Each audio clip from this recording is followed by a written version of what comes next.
네, 안녕하세요. 구독자님, 안녕하세요. 오늘 깊이 있는 탐구 시간에 오신 것을 환영합니다. 자, 본격적인 시작에 앞서서 이 말씀부터 드려야겠네요. 해피엔딩 채널 구독자님께서 한국 기독교 이단 상담연구소 해피 상담사와 상담하신 내용을 깊이 있게 살펴보겠습니다. 네, 오늘 다룰 내용이 참 기대가 됩니다. 그렇죠. 오늘 우리가 나눌 핵심 자료가 전 세계적으로 정말 수백만 명에게 따뜻한 위로를 준 베스트셀러죠. 헨리 나우엔의 탕자의 귀향에 대한 비판적 분석입니다. 맞습니다. 해피 상담사님이 제공해 주신 이 자료가 아주 날카로운 시각을 담고 있거든요. 네, 그러니까 개혁주의 정통 신학의 입장에서 이 책이 주는 그 따뜻한 위로 이면에 도대체 어떤 신학적인 결핍이 숨어 있는지를 해부하는 내용입니다. 자, 그럼 이걸 하나씩 풀어볼까요? 왜 이렇게 많은 사람들에게 위로를 주는 책이 위험 요소를 가진 것으로 평가받는지 오늘 객관적으로 짚어보겠습니다. 여기서 정말 흥미로운 점은 이 자료가 단순히 헨리 나우엔이라는 개인이나 그의 문학적 성취를 막 깎아내려는 게 아니라는 겁니다. 아, 비난이 목적이 아니군요. 그럼요. 오히려 평신도 구독자님들이 은연중에 흡수하고 있는 그 위로의 메시지 안에 어떤 신학적 전제가 깔려 있는지 그걸 스스로 분별하실 수 있도록 돕는 데 목적이 있습니다. 네, 분별력을 기르는 시간이라는 거네요. 사실 고백하자면 저도 예전에 그 렘브란트의 탕자의 귀한 그림을 보면서 나우엔이 풀어낸 이야기에 엄청 감동을 받았거든요. 아, 정말 많은 분들이 그러시죠. 네, 그 상처받고 냄새나는 탕자를 아버지가 묵묵히 안아주잖아요. 그걸 보면서 와, 이게 바로 하나님의 사랑이구나 하고 약간 눈물도 흘렸던 기억이 납니다. 충분히 공감합니다. 워낙 묘사가 탁월하니까요. 그래서 처음에 해피 상담사님의 비판적인 자료를 접했을 때는 평신도 입장에서 약간 갸우뚱했어요. 내면의 상처를 보듬어주는 게 왜 신학적으로 문제가 되는 건가 싶었거든요. 처음엔 다들 그렇게 생각하십니다. 그런데 자료를 찬찬히 뜯어보니까 성경 누가복음 15장에 나오는 원래 탕자의 비유하고 나우엔의 해석 사이에 엄청난 간극이 있더라고요. 맞습니다. 그 간극의 핵심이 바로 죄를 바라보는 관점의 차이입니다. 성경 본문을 보면 탕자가 아버지에게 유산을 미리 달라고 요구하잖아요. 네, 살아계신 아버지한테 재산을 달라고 하죠. 당시 문화에서 이건 아버지가 빨리 죽었으면 좋겠다는 명백하고도 아주 패륜적인 반역입니다. 와, 단순한 일탈이 아니네요. 그렇죠. 그리고 탕자가 돌아올 때 내가 한 일과 아버지께 죄를 지었나이다 라고 고백을 합니다. 개혁주의 정통신학에서 죄라는 건 단순히 내 마음이 공허하거나 스스로를 사랑하지 못하는 그런 심리적 결핍 상태가 아닙니다. 심리적인 문제가 아니라는 거군요. 네. 죄는 창조주신 하나님의 거룩한 율법을 정면으로 어긴 객관적인 범죄입니다. 그리고 그 결과는 영원한 형벌과 하나님의 진노죠. 그런데 나우엔의 렌즈를 통과하면 이 무시무시한 죄의 무게 약간 증발해버리는 느낌이 들어요. 정확합니다. 나우엔의 책에서는 탕자의 문제가 죄책감이나 하나님의 심판보다는 스스로를 가치 없다고 여기는 외로움이나 상처 이런 걸로 치환되거든요. 아, 그러니까 반역죄를 지은 무서운 범죄자에서 상처받고 방황하는 불쌍한 피해자로 주인공의 신분이 살짝 바뀌어버리는 거군요. 맞습니다. 바로 이 지점에서 복음이 반드시 가져야 할 가장 중요한 차원, 즉 법정적인 차원이 완전히 사라집니다. 네, 구독자님들도 한번 생각해 보시기 바랍니다. 우리가 구원을 받았다는 것은 우주의 거룩한 재판장이신 하나님 앞에서 우리의 모든 죄값이 예수 그리스도의 십자가 피 흘리심으로 완벽하게 지불되었다는 뜻입니다. 죄값을 다 치렀다는 객관적인 사실이네요. 그렇죠. 이것을 신학적인 용어로 칭의라고 부릅니다. 내 감정이나 내면의 치유 상태와는 전혀 상관없이 너는 이제 법적으로 죄가 없는 의로운 사람이다 라고 선언해 주시는 팩트인 거죠. 여기서 진짜 흥미로운 부분이 나옵니다. 제가 비유를 하나 들어볼게요. 만약 당장 생명이 위독해서 가슴을 열고 암 덩어리를 떼어내는 대수술을 받아야 하는 상황이라고 가정해 보겠습니다. 네. 그런데 병원에 갔더니 의사가 엑스레이는 보지도 않고 아이고 그동안 얼마나 힘들고 외로우셨어요 하면서 따뜻하게 손을 잡아주는 거예요. 어휴, 큰일 나죠. 그렇죠. 그러고는 감정을 달래줄 진통제만 덜렁 처방해주고 돌려보낸다면 어떨까요? 당장은 마음이 참 따뜻해지고 위로를 받겠지만 근본적인 병은 몸속에서 계속 자라나고 있잖아요. 아주 훌륭한 비유입니다. 칭의라는 건 말씀하신 대로 내가 감당할 수 없는 빚을 지고 파산해서 감옥에 가게 생겼는데 누군가 제 빚을 100%다 갚아주고 무죄 판결을 받아준 거거든요. 아, 완전히 근본적인 해결이네요. 네, 그런데 나우엔의 해석에서는 그 빚을 갚아준 십자가 되속의 사건은 쏙 빠져 있습니다. 그저 감옥에 가기 직전에 두렵고 떨리는 마음을 다독여주는 관계의 회복에만 초점이 맞춰져 있다는 뜻이죠. 와, 십자가 대속이 빠져 있다는 게 진짜 치명적이네요. 그렇습니다. 아버지가 탕자를 안아주는 그 감동적인 장면이 그리스도의 대속으로 인한 죄사함이 아니라 그저 자기 정체성의 회복이나 자아 수용 정도로 묘사되는 것입니다. 객관적인 역사적 팩트에서 내 마음의 주관적인 따뜻함으로 초점이 옮겨간 거군요. 네, 해피 상담사님의 자료가 바로 이 점을 강하게 지적합니다. 복음의 본질인 십자가와 대속이 생략된 위로는 결국 인간 중심의 심리학적 테라피에 불과하다는 것입니다. 듣고 보니 진짜 확 와닿습니다. 그럼 여기서 한 걸음 더 나아가 보죠. 만약에 신앙의 목적이 내 죄를 사해 주신 하나님을 찬양하는 게 아니라 내 안의 상처를 치유하는 것에 머문다면 그 길의 끝에는 뭐가 기다리고 있을까요? 아주 중요한 질문입니다. 책 후반부에 가면 정말 파격적인 주장이 나오잖아요. 탕자에서 시작한 영적 여정이 결국 큰 아들을 거쳐서 최종적으로는 우리가 저 무조건적인 사랑을 베푸는 아버지의 자리에 도달해야 한다고 말입니다. 표면적으로 들으면 나도 성숙해져서 이웃을 무조건적으로 사랑하는 훌륭한 아버지가 되어야겠다.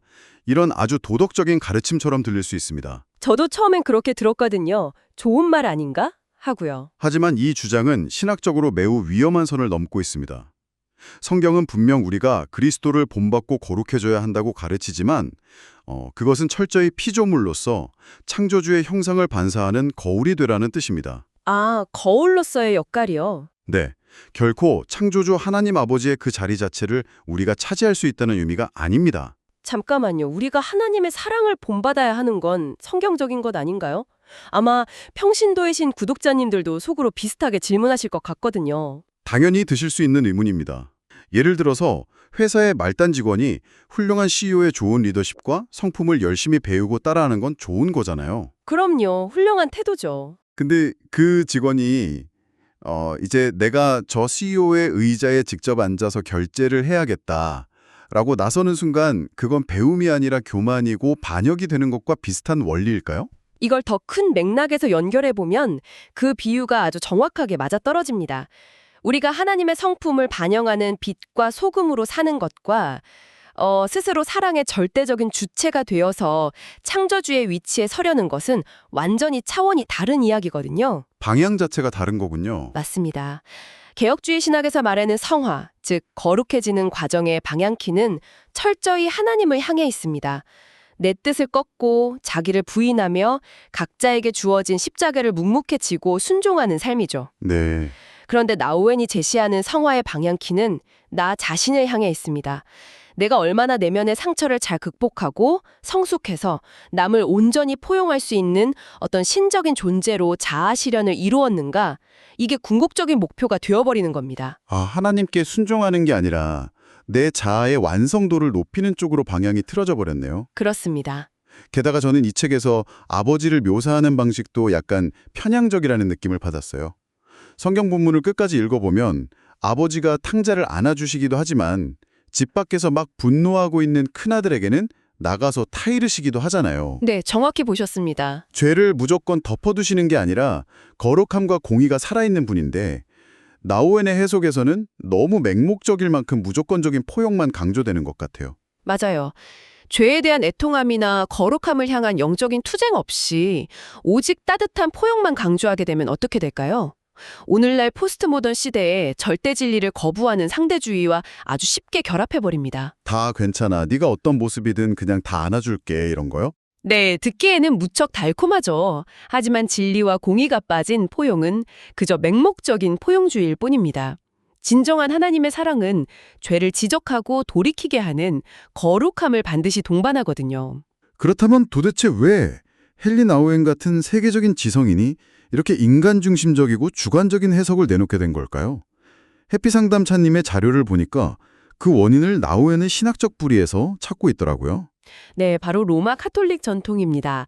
나우에는 카톨릭 사제였고 토마스 머튼이나 이그나티오스 로욜라 같은 분들의 관상기도나 수도원 전통의 한가운데 서 있던 인물입니다. 아, 그 배경이 구체적으로 성경 해석에 어떤 영향을 미친 건가요? 종교개혁을 거친 정통 개신교 신학은 인간의 전적 타락을 말합니다. 인간은 영적으로 완전히 죽은 상태이기 때문에 스스로의 노력으로는 구원의 단 1%도 기여할 수 없고 오직 하나님의 전적 은혜로만 구원받는다고 믿죠. 전적인 은혜죠. 네.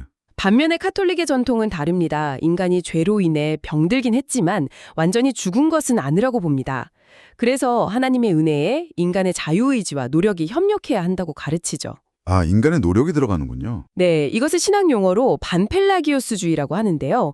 쉽게 말해서 하나님이 동아줄을 내려주시긴 하지만 그 줄을 잡고 올라가는 건 수도원에서의 고된 수련이나 관상기도 같은 인간 스스로의 노력에 달려있다고 믿는 겁니다. 인간의 노력으로 한 단계씩 위로 상승해 올라갈 수 있다는 거네요. 그래서 책 내내 탕자에서 큰아들로 또 아버지로 올라가는 내면의 여행이나 영적 상승 단계가 그렇게 강조되었던 거군요. 그렇습니다.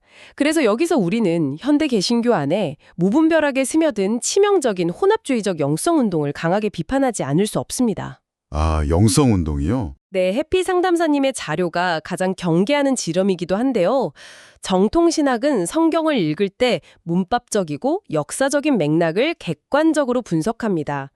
그런데 이런 주관적이고 신비주의적인 영성에 깊이 빠지게 되면 객관적인 성경의 진리는 밀어내버리게 됩니다. 객관성을 잃어버리는 거군요. 맞아요. 오직 개인의 내면적 체험과 직관, 느낌만을 우선시하게 되는 거죠. 자, 그럼 이게 다 무슨 의미일까요?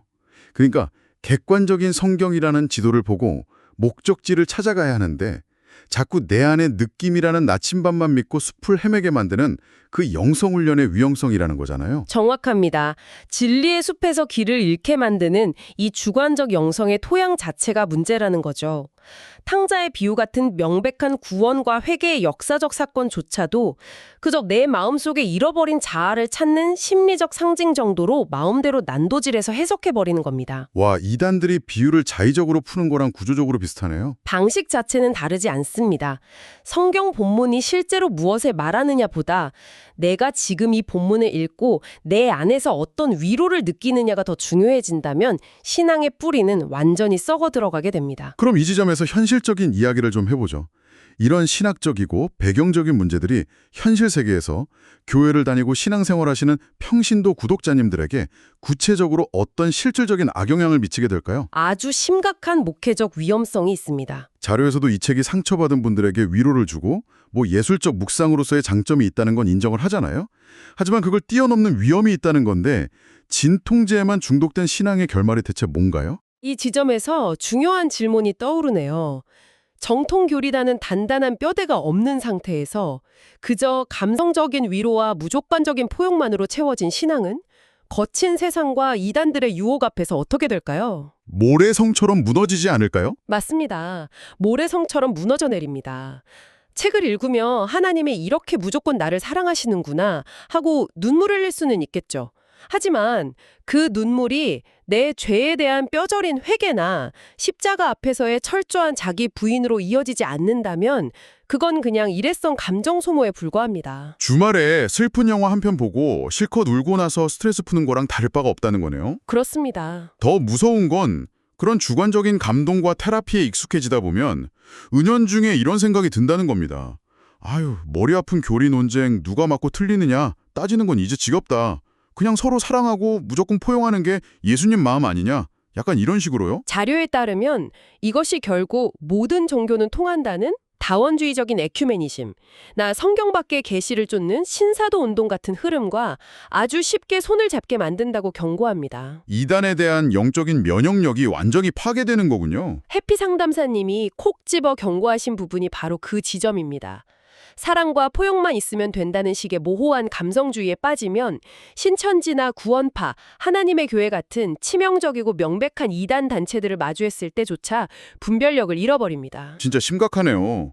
이단들한테도 교리가 좀 달라도 저 사람들도 열심히 봉사하잖아 이러면서요. 네, 우리가 정죄하지 말고 탕자의 아버지처럼 다 포용해야 한다. 이런 말도 안 되는 영적 무장해제 상태에 빠지게 됩니다.